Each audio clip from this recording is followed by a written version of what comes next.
અર્પણ વિધિ કરવાની છે ત્યારે આજે સમારંભના અધ્યક્ષ એવા આદરણીય રેણુકાબેન અને તેમની સાથે એક તરફ ચંદ્ર છે અને એક તરફ અરવિંદ એટલે કે સૂર્ય છે, એ સાથે રહીને આ બિલ્ડિંગની લોકાર્પણ વિધિ રિબિન કાપીને કરશે અને ત્યાર પછી તમામ મહેમાનો માટે અલ્પાહાર રાખવામાં આવ્યો છે.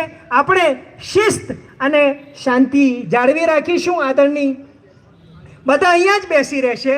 સાહેબ શ્રી જશે આદરણીય રેણુકાબેન અને આદરણીય રાહુલજી સાહેબ અને આદરણીય અરવિંદભાઈ સાહેબ જઈને અને સાથે સાથે સ્ટેજ પર જે તમામ વડીલો છે એ તમામે તમામ જઈને ઇમારતની 6 નવનિર્મિત ઓરડાઓની લોકાર્પણ વિધિ વિધિવત રીતે કરશે એવી વિનંતી.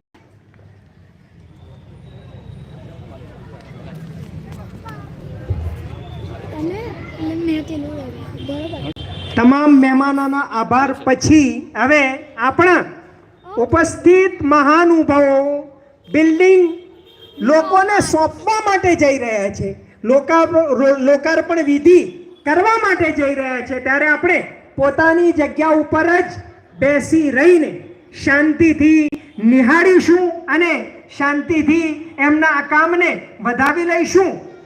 આદરણીય રેણુકાબેન, આદરણીય સી કે રાહુલજી સાહેબ, આદરણીય અરવિંદભાઈ સાહેબ, નગરપાલિકાના પ્રમુખ શ્રી આદરણીય જયેશભાઈ સાહેબ અને એમની સાથે જ અકબરબેગ મિર્ઝા સાહેબ, મૌલાના સઈદ મોહમ્મદ સઈદ અશરફી સાહેબ અને તમામ મહેમાનો બિલ્ડિંગની લોકાર્પણ વિધિ કરવા જઈ રહ્યા છે. ત્યારે આ તમામને આપણે નિહાળીશું, આનંદની પળોને માનીશું. જે બહુ સમયથી જેની ઇંતજારી હતી, જેની ઉત્સુકતા હતી, એ પળો હવે આવી રહી છે.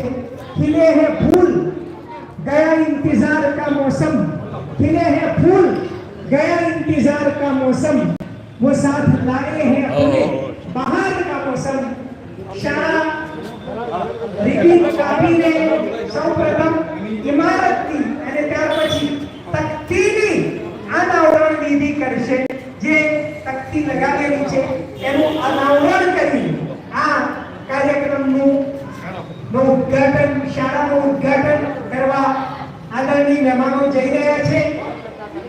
જ્યારે રિબિન કાપવામાં આવે ત્યારે આપણે તાળીઓના ગડગડાટથી વધાવી લઈશું, આનંદ આપણો ઉત્સાહ વ્યક્ત કરીશું. આદરણીય મહેમાનો રિબિન કાપીને શાળાની બિલ્ડિંગ ઉદ્ઘાટન કરવા માટે જઈ રહ્યા છે, તકતીનું અનાવરણ કરવા જઈ રહ્યા છે.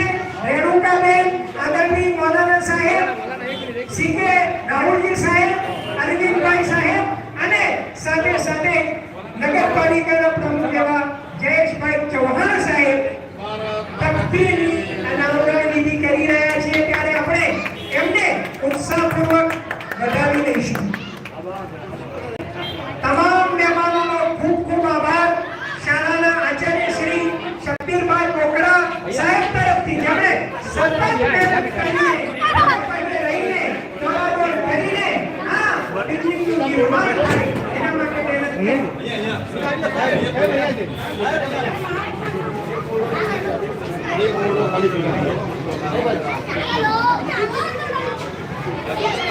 મહેમાનોએ વિધિવત રીતે ઇમારતની લોકાર્પણ વિધિ કરી છે.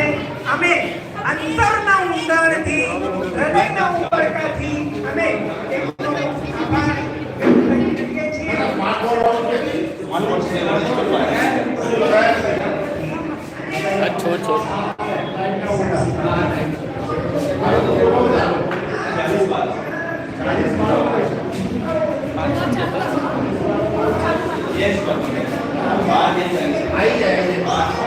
પાછળ નહીં પડે.